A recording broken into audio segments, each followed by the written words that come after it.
Hello friends, good morning. Bharat study point YouTube channel में आपका हार्दिक अभिनंदन है। मैं राहुल मिश्रा स्वागत करता हूं आपका भारत स्टडी पॉइंट के डेली करंट अफेयर्स के सेशन में। तो फ्रेंड्स, आज है 2 जनवरी और 2 जनवरी के इंपॉर्टेंट करंट अफेयर्स के क्वेश्चन को मैं इस वीडियो में डिस्कस करूंगा, जो कि आपके आने वाले किसी भी वनडे कॉम्पिटिटिव एग्जाम के लिए मोस्ट हेल्पफुल रहने वाले हैं।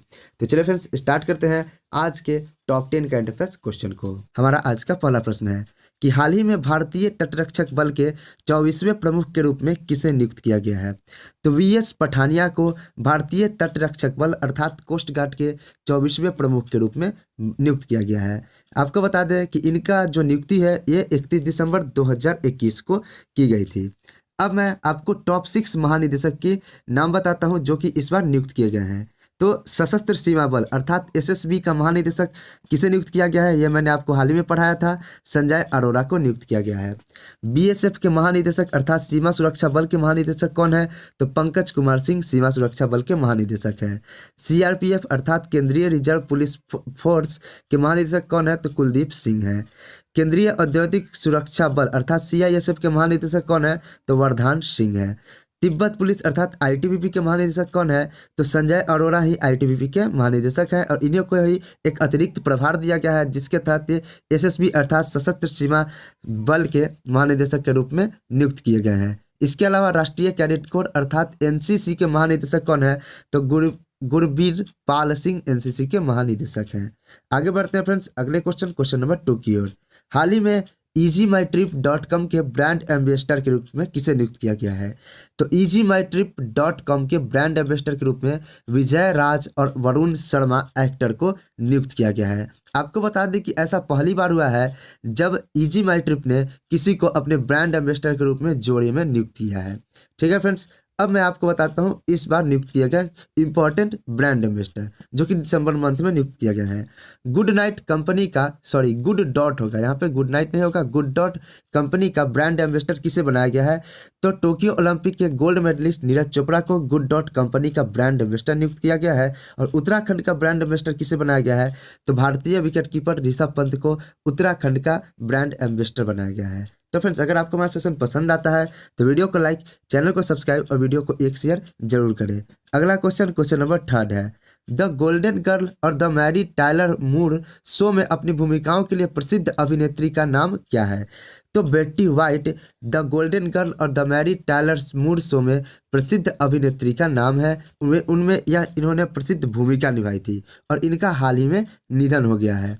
आपको मैं बता दूं कि द गोल्डन गर्ल और the Mary Tyler Moore Show में अपनी भूमिकाओं के लिए प्रसिद्ध पुरस्कार विजेता अभिनेत्री और कॉमेडियन बेट्टी वाइट का निधन हो गया। ये कहाँ की रहने वाली है, ये यूएसए अर्थात यूनाइटेड स्टेट ऑफ अमेरिका की रहने वाली है।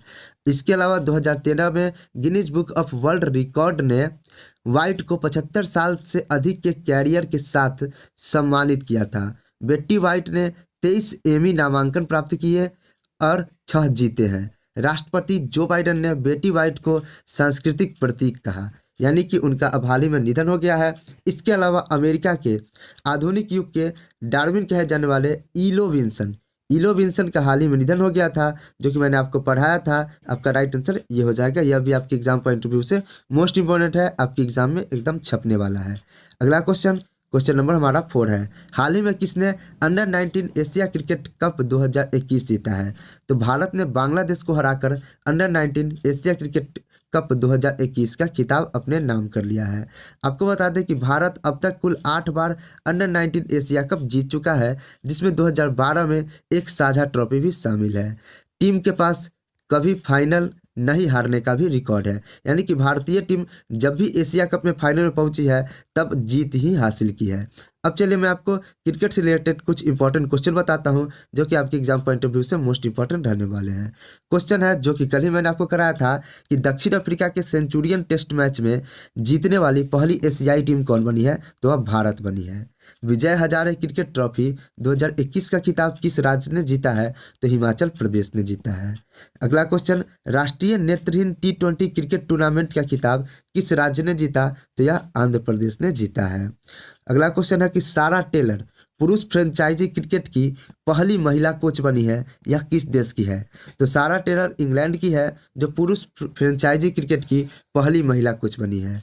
नेक्स्ट क्वेश्चन, टेस्ट क्रिकेट में सबसे तेज 100 विकेट चटकाने वाले भारतीय विकेट कीपर कौन बने हैं? तो ऋषभ पंत बने हैं। इससे पहले यह रिकॉर्ड आपके MS धोनी के नाम था।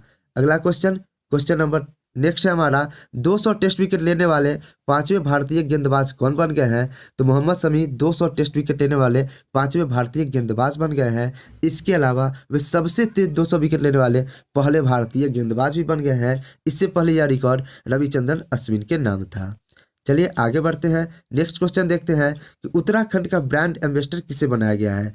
तो उत्तराखंड का ब्रांड एम्बेसडर ऋषभ पंत को बनाया गया है। अगला क्वेश्चन, अंतर्राष्ट्रीय क्रिकेट शाही निकाय का अस्थायी CEO किसे नियुक्त किया गया है? तो जोएफ एलार्डिस को अंतर्राष्ट्रीय क्रिकेट शाही निकाय का CEO नियुक्त किया गया है। वहीं ICC क्रिकेट समिति के अध्यक्ष के रूप में किसे नियुक्त किया गया? तो सौरभ गांगुली, जो कि भारतीय क्रिकेट टीम अर्थात BCCI के भी अध्यक्ष हैं, अब उन्हें ICC के अध्यक्ष के रूप में भी नियुक्त किया गया है। तो ये थी आपकी क्रिकेट से रिलेटेड इंपॉर्टेंट क्वेश्चन, जो कि आपके आने वाले एग्जाम पॉइंट ऑफ व्यू से मोस्ट इंपॉर्टेंट रखती है। एक क्वेश्चन और है, टेस्ट क्रिकेट में हैट्रिक विकेट लेने वाले पहले भारतीय गेंदबाज कौन है? तो हरभजन सिंह है, और इन्होंने क्रिकेट के सभी प्रारूपों से संन्यास लेने की घोषणा कर दी है। इसके अलावा AB डिविलियर्स ने भी क्रिकेट के सभी प्रारूपों से संन्यास लेने की घोषणा कर दी है।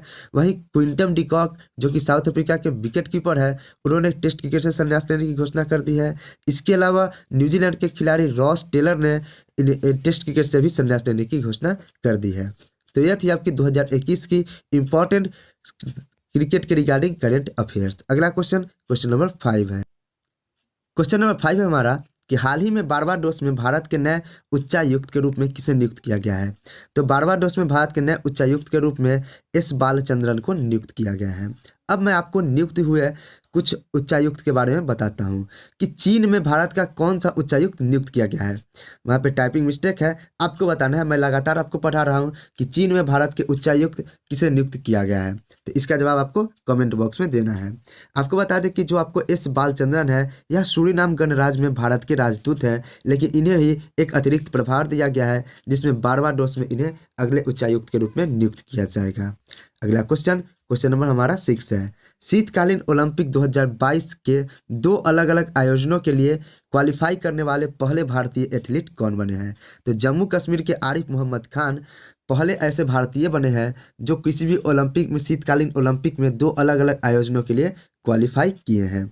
यहाँ पे देखिए आप, जम्मू कश्मीर अल्पाइन स्कीयर आरिफ मोहम्मद खान 2022 के शीतकालीन ओलंपिक के 2 अलग अलग आयोजनों के लिए क्वालिफाई करने वाले भारतीय एथलीट बन गए हैं। नवंबर 2021 में अल्पाइन स्कीइंग स्लैलम श्रेणी में अपना पहला शीतकालीन ओलंपिक टिकट बुक करने के बाद उन्होंने पुरुषों की विशाल स्लैलम स्पर्धा में ओलंपिक कोटा हासिल किया। आपको बता दें इसके अलावा, एक मिनट,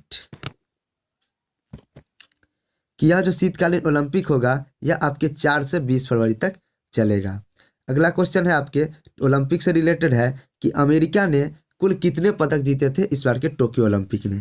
तो अमेरिका ने कुल 113 पदक जीते थे, जिसमें 39 गोल्ड, 41 सिल्वर और 33 ब्रॉन्ज था। दूसरे स्थान पर आपका चाइना रहा, जिसने 88 पदक कुल जीते, जिसमें 38 गोल्ड, 32 सिल्वर और 82 ब्रॉन्ज रहा।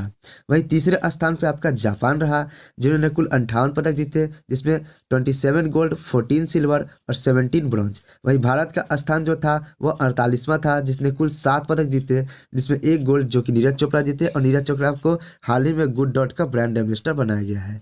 2 सिल्वर और 4 ब्रॉन्ज मेडल जीते। और सबसे ज़्यादा स्वर्ण पदक जीतने का भी रिकॉर्ड किसके नाम है? तो अमेरिका के नाम है। कितना जीता है? तो कुल 39 स्वर्ण पदक जीते हैं। अगला क्वेश्चन नंबर 7 है, हर साल किस दिन को रक्षा अनुसंधान और विकास संगठन के स्थापना दिवस के रूप में मनाया जाता है? तो प्रत्येक वर्ष 1 जनवरी को DRDO की स्थापना दिवस के रूप में मनाया जाता है। ठीक है फ्रेंड्स, DRDO के प्रेजेंट टाइम के अध्यक्ष कौन है? तो आपको इसका जवाब कमेंट बॉक्स से करना है। चलिए, मैंने यहाँ लिख रखा है कि G सतीश रेड्डी DRDO के प्रेजेंट टाइम के अध्यक्ष है। इसकी स्थापना 1958 में होती है। इसका मुख्यालय नई दिल्ली में है। DRDO का full form defence research and development organisation होता है। ये DRDO से रिलेटेड कुछ इंपॉर्टेंट क्वेश्चन है। क्वेश्चन नंबर 1 है हमारा, नई पीढ़ी की प्रलय मिसाइल का प्रथम उड़ान का परीक्षण किसने किया? तो यह DRDO ने किया। नई पीढ़ी की परमाणु सक्षम बैलिस्टिक मिसाइल अग्नि-P का सफलतापूर्वक परीक्षण किसने किया? तो यह भी DRDO ने किया। 13 दिसंबर को सुपरसोनिक मिसाइल अस्टिडेड टॉर्पीडो का सफल परीक्षण किसने किया? तो यह भी DRDO ने किया। अगला क्वेश्चन नंबर 8 है, हाल ही में रेलवे बोर्ड के अध्यक्ष और मुख्य कार्यकारी अधिकारी के रूप में किसे नियुक्त किया गया है? तो VK त्रिपाठी को रेलवे बोर्ड के अध्यक्ष और मुख्य कार्यकारी अधिकारी के रूप में नियुक्त किया गया है। भारतीय रेलवे की अगर बात करें तो इसकी स्थापना कब हुई थी? तो 16 अप्रैल 1853 को भारतीय रेलवे की स्थापना हुई थी, जिसका मुख्यालय नई दिल्ली में है। और प्रेजेंट टाइम के रेल मंत्री कौन है? तो अश्वनी वैष्णव प्रेजेंट टाइम के रेल मंत्री हैं। और अभी रेलवे बोर्ड के अध्यक्ष और CEO किसे बनाया गया है? तो VK त्रिपाठी को बनाया गया है। RPFS के महानिदेशक कौन है? तो अरुण कुमार RPFS के महानिदेशक है। और स्वतंत्र भारत के पहले रेल मंत्री कौन है? तो जॉन मथई स्वतंत्र भारत के पहले रेल मंत्री है। क्वेश्चन नंबर 9 है हमारा, 100 दिवसीय पढ़ाई अभियान पढ़े भारत का शुभारंभ किसने किया? तो हमारे प्रेजेंट टाइम के शिक्षा मंत्री धर्मेंद्र प्रधान ने 100 दिवसीय पढ़ाई अभियान पढ़े भारत का शुभारंभ किया। केंद्रीय शिक्षा एवं कौशल विकास मंत्री धर्मेंद्र प्रधान ने 1 जनवरी 2022 को 100 दिवसीय पढ़ाई अभियान पढ़े भारत का शुभारंभ किया। शिक्षा मंत्रालय ने छात्रों को सीखने के स्तर में सुधार लाने के लिए 100 दिवसीय पुस्तक पठन अभियान पढ़े भारत की शुरुआत की। इस अभियान का मकसद छात्रों में रचनात्मक चिंतन, शब्दावली के साथ साथ मौखिक तथा लिखित दोनों तरह की अभिव्यक्ति की क्षमता का विकास करना है।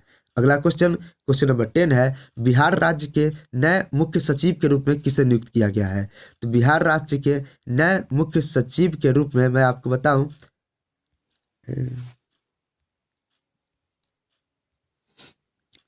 आमिर सुबहानी को नियुक्त किया गया है। तब का राइट आंसर क्या होगा? ऑप्शन नंबर 2 होगा कि बिहार राज्य के नए मुख्य सचिव के रूप में आमिर सुबहानी को नियुक्त किया गया है। अब बिहार राज्य के बारे में जान लेते हैं कि बिहार राज्य की स्थापना कब हुई थी? तो 22 मार्च 1912 को हुई थी। इसकी राजधानी कहाँ है? तो पटना है। इसके CM कौन है? नीतीश कुमार है। इनके गवर्नर कौन है? तो फागू चौहान है। और बिहार के पहले गवर्नर जयरामदास दौलतराम है। और बिहार राज्य के पहले मुख्यमंत्री कृष्णा सिन्हा है। बिहार के मुख्य न्यायाधीश कौन है? तो संजय करोल बिहार के मुख्य न्यायाधीश है। प्रत्येक वर्ष बिहार दिवस कब मनाया जाता है? तो 22 मार्च को प्रत्येक वर्ष बिहार दिवस मनाया जाता है। क्षेत्रफल की दृष्टि से बिहार का भारत में कौन सा स्थान है? तो यह 13वां स्थान है। 2 जून 2014 से पहले तक इसका जो स्थान था 12वां था। बिहार का लोक नृत्य क्या है? तो विदेशिया, जाट जाटिन, झुमड़ी, झिझिया बिहार का लोक नृत्य है। आपका बिहार का एक राष्ट्रीय उद्यान कौन सा है? तो वाल्मीकि राष्ट्रीय उद्यान बिहार का एकमात्र राष्ट्रीय उद्यान है। तो फ्रेंड्स, ये थे आज के टॉप 10 करंट अफेयर्स क्वेश्चन। यदि आपको हमारी वीडियो पसंद आती है तो वीडियो को लाइक, चैनल को सब्सक्राइब और वीडियो को एक शेयर जरूर करें। तो मिलते हैं अपने नेक्स्ट वीडियो में, तब तक के लिए जय हिंद, जय भारत, वंदे मातरम।